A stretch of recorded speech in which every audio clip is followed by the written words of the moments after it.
वो सबसे पहले हिंदुस्तान का नागरिक है। और नॉर्थ ईस्ट में त्रिपुरा एक ऐसा ही राज्य है जहाँ में जब पार्टी वर्कर का मृत्यु होता है तो हम बोलते हैं कि वो पार्टी वायलेंस से मारा गया।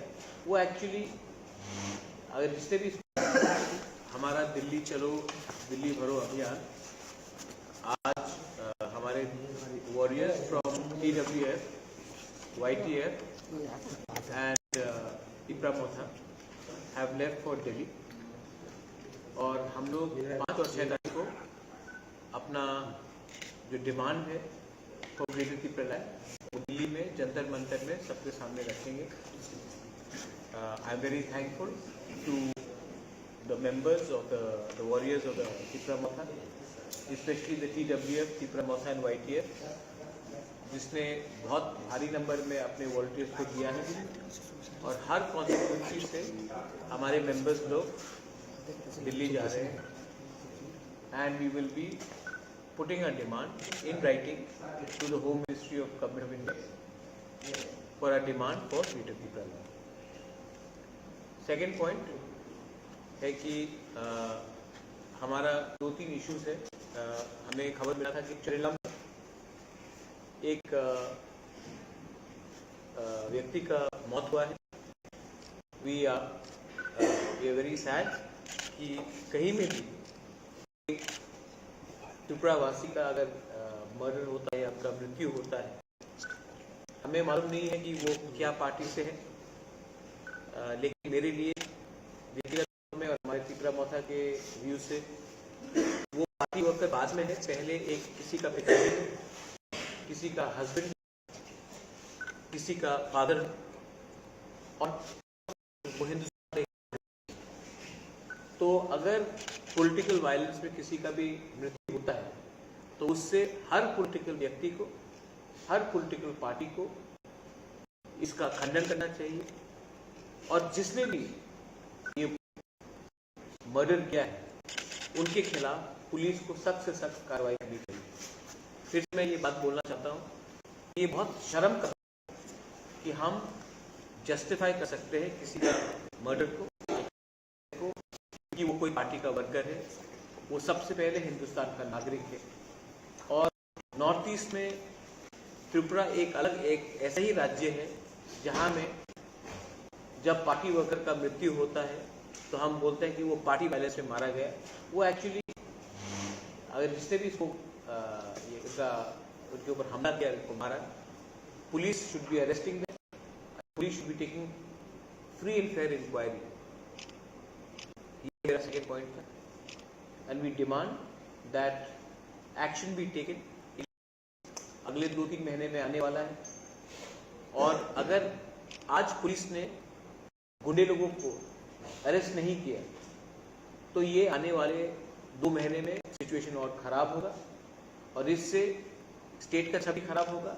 और ये वायलेंस अगर हमने आज इसको नहीं रोका तो 2-3 महीने के बाद आउट ऑफ कंट्रोल हो जाएगा। और मैं नहीं चाहता हूँ कि यहाँ में किसी का भी, वो बीजेपी का हो, CPM का हो, कांग्रेस का, मोथा का हो या कोई ऐसे ही आम नागरिक हो, किसी के ऊपर भी कहीं में भी कुछ हमला होना चाहिए और उसका जस्टिफिकेशन होना चाहिए कि वो इस पार्टी से था या वो उस पार्टी से था। गुंडे लोगों को अरेस्ट होना चाहिए और गुंडे लोगों का कोई पार्टी नहीं होता है।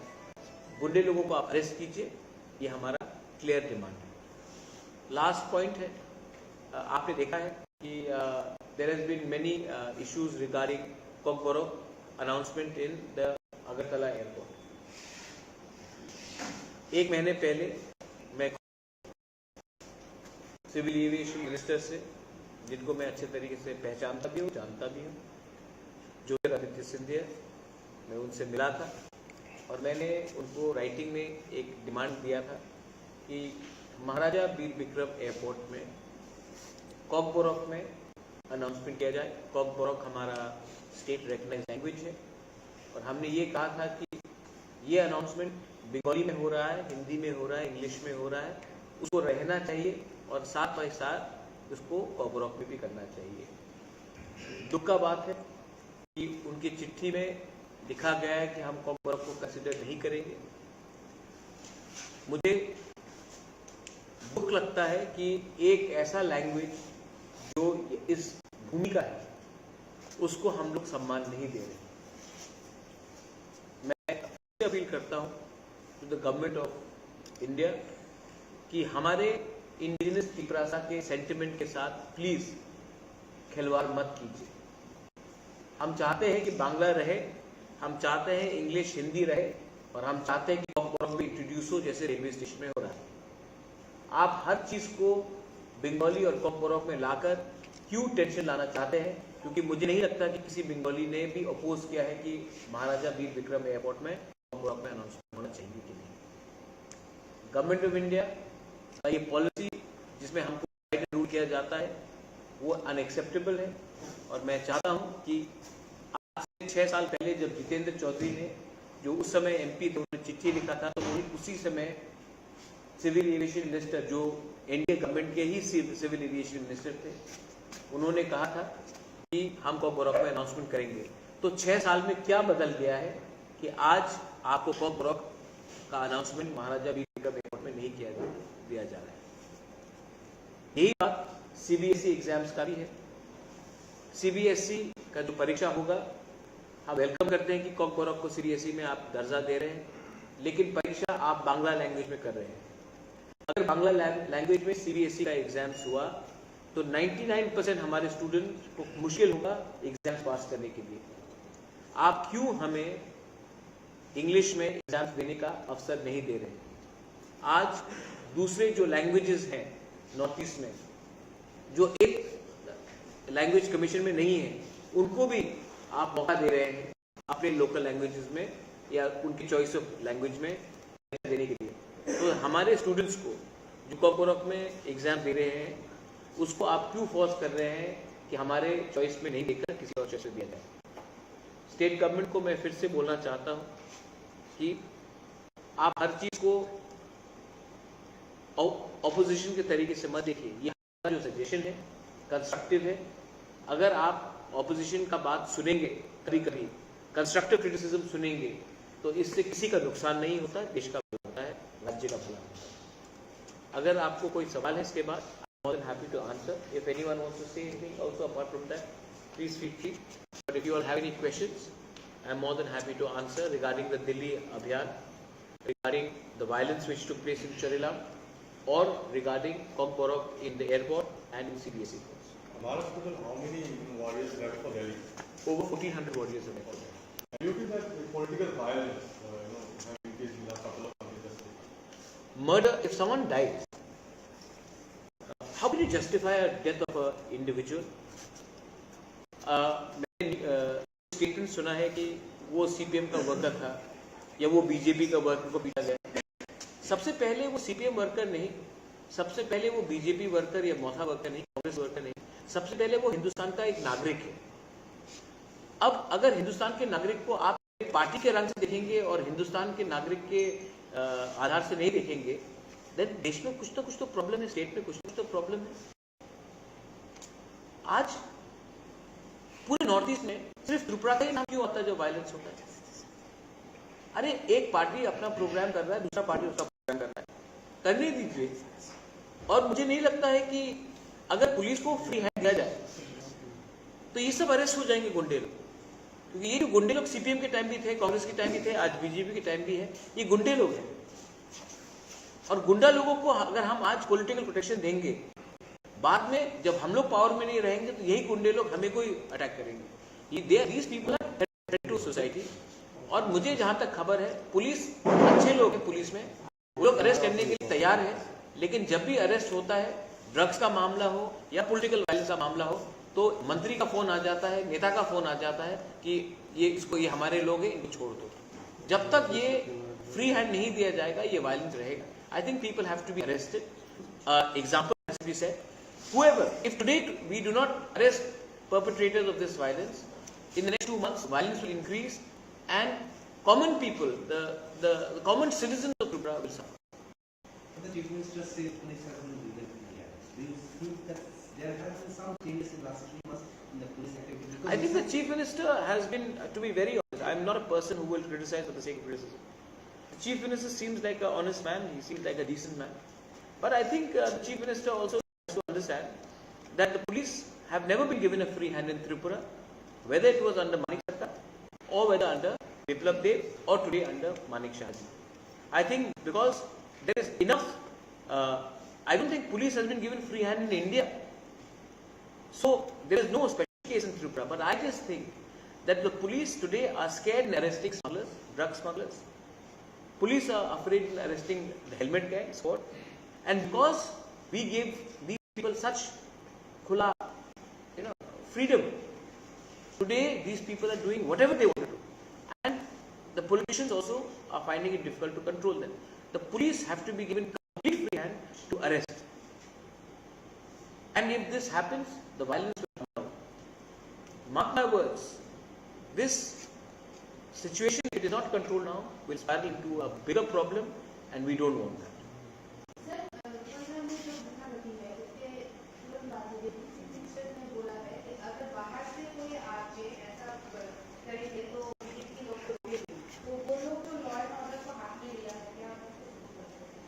कोई भी लॉ एंड ऑर्डर अपने हाथ में ले, हम उसको सपोर्ट नहीं करते हैं, और जो बाहर से आए, अगर बांग्लादेश है तो ठीक है, लेकिन अगर एक कॉन्स्टिट्यूंसी से दूसरे कॉन्स्टिट्यूंसी हम नहीं जा सकते, वो बात देखिए। अगर कल कोई खुमुलुंग से अगरतला आए और बोले कि बाहर के लोग, ये लैंग्वेज ठीक नहीं है। हम लोग सब हिंदुस्तान के नागरिक हैं, हम लोग सब त्रिपुरा के वासी हैं, और कोई को भी फ्री मूव करना चाहिए। ये जस्टिफिकेशन नहीं होता है। लॉ एंड ऑर्डर को तोड़ने की, अगर कोई ने बाहर से आए और किसी ने उकसाने की कोशिश की, आप FIR फाइल कीजिए, पुलिस है, लेकिन कानून को अपने हाथ में लेना ठीक है। और कोई सवाल?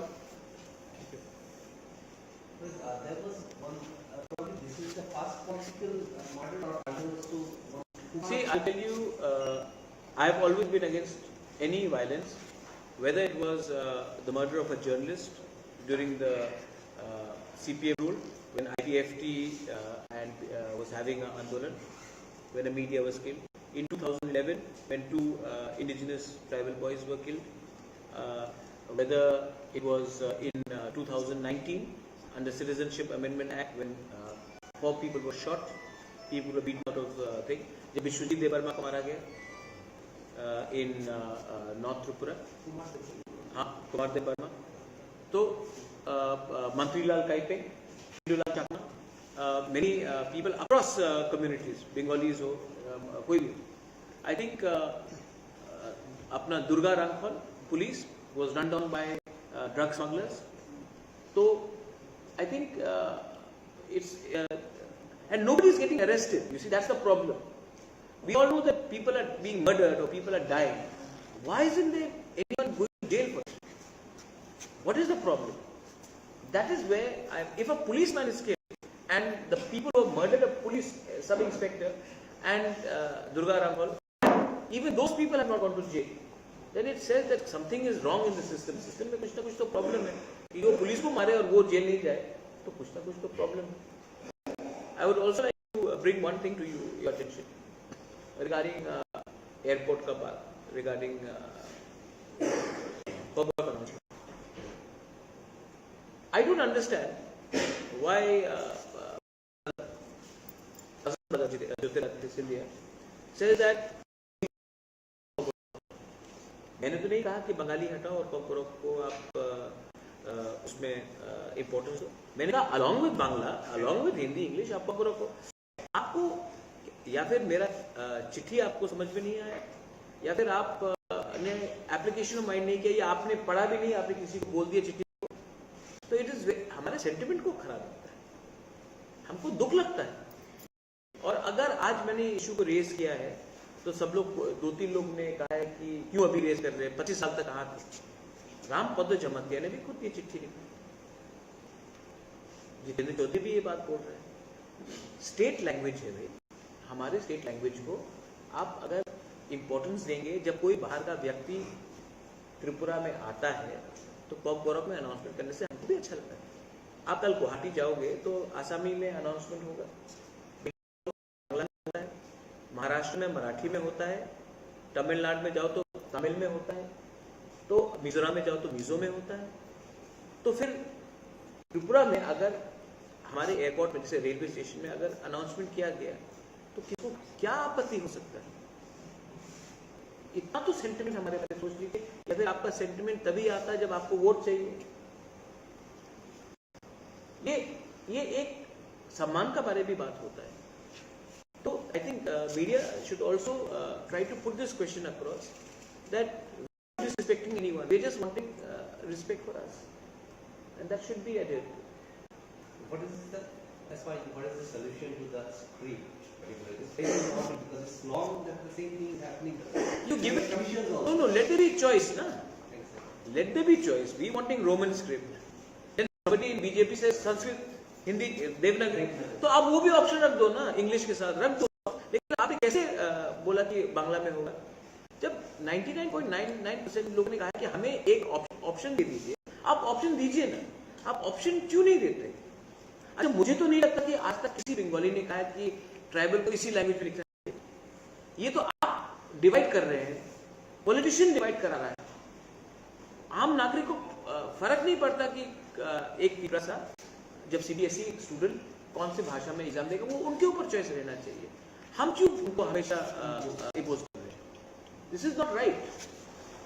और मुझे लगता है कि इसी के लिए ये स्टेट पे डिवाइड रहा है, क्योंकि ये नेता लोग चाहते हैं कि हम लोग डिवाइडेड रहे, और अगर हम लोग डिवाइडेड रहेंगे तो हम लोग एक दूसरे को हम लोग बात नहीं करेंगे, और जब तक एक दूसरे से बात नहीं होगा ये लोग हमारा डिस्टेंस का, दूरिया का फायदा उठाएंगे। Thank you. Anyone? Everything is